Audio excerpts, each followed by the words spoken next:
Rio dari Antara. Mau nanya soal yang rame di medsos juga Pak, pasal 188 soal tindak pidana terhadap keamanan negara. Eh, setiap orang menyebarkan atau mengembangkan ajaran komunisme, marxisme, leninisme atau paham lain bakal dipidana penjara gitu. Nah, ini pertanyaannya paham lain itu maksudnya gimana? Terus juga di pasal 188 ayat 6 kan tidak dipidana kalau melakukan kajian.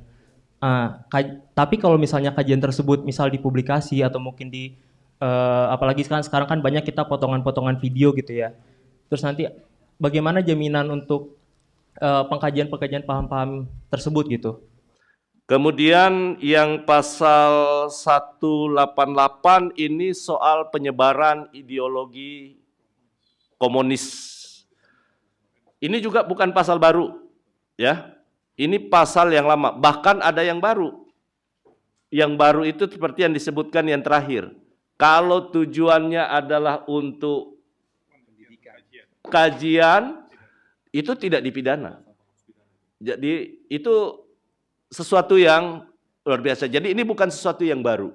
Bahwa kita sudah bersepakat ideologi kita adalah ideologi Pancasila, ya.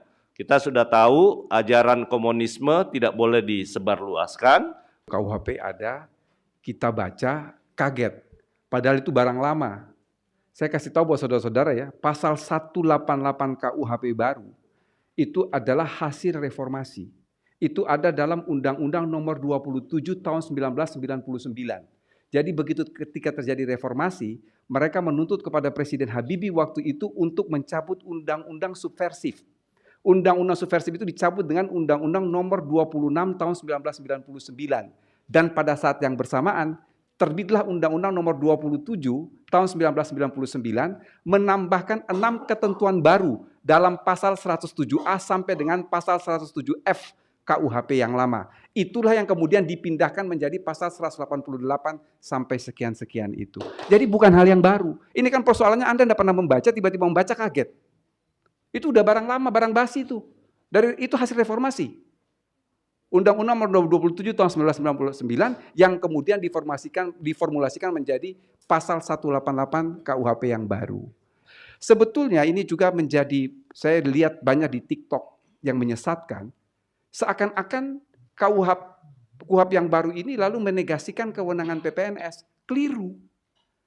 PPNS tetap punya kewenangan, hanya saja harus berkoordinasi dengan Polri sebagai korwas PPNS berdasarkan putusan Mahkamah Konstitusi. Itu saja sebetulnya, berkoordinasi, tapi dia punya kewenangan yang sama ketika KUHP baru ini belum ada. Sebetulnya mengenai Polri ini sebagai korwas, itu bukan hal yang baru. Baca dengan baik pasal 6 KUHP yang lama. Itu ada di dalam penjelasannya, mengatakan bahwa Polri itu adalah koordinator pengawasan penyidik pegawai negeri sipil. Sekali lagi, bukan hal yang baru. Makasih.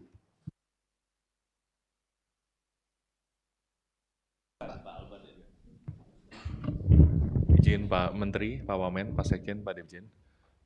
Saya ingin menjelaskan terkait dengan pertanyaan tadi dari pasal 188 ya. Perlu dipastikan bahwa setiap bentuk kajian untuk memperdalam berkaitan dengan apa yang berkaitan dengan komunisme, leninisme, marxisme itu tidak dipidana dalam pasal 188 KUHP nasional. Justru itu menjadi alasan penghapus pidana khusus. Lalu selanjutnya berkaitan dengan pertanyaan apa yang dimaksud dengan paham lain dan apa yang dimaksud dengan tindakan menyebarkan. Paham lain itu adalah semua paham ideologi politik yang pada intinya adalah menentang Pancasila. Kita tahu bahwa Pancasila itu sudah final sebagai ideologi dan norma dasar bernegara, stat fundamental norm. Dan yang dimaksud dengan tindakan menyebarkan dan mengembangkan adalah, nanti bisa dibaca di dalam penjelasan 188, intinya adalah membentuk gerakan kelompok untuk menentang Pancasila. Yang saya pikir dalam konteks NKRI, satu-satunya pasal di Undang-Undang Dasar yang nggak boleh diubah adalah NKRI. Kalau Pancasila terganggu, sudah pasti NKRI juga akan terganggu.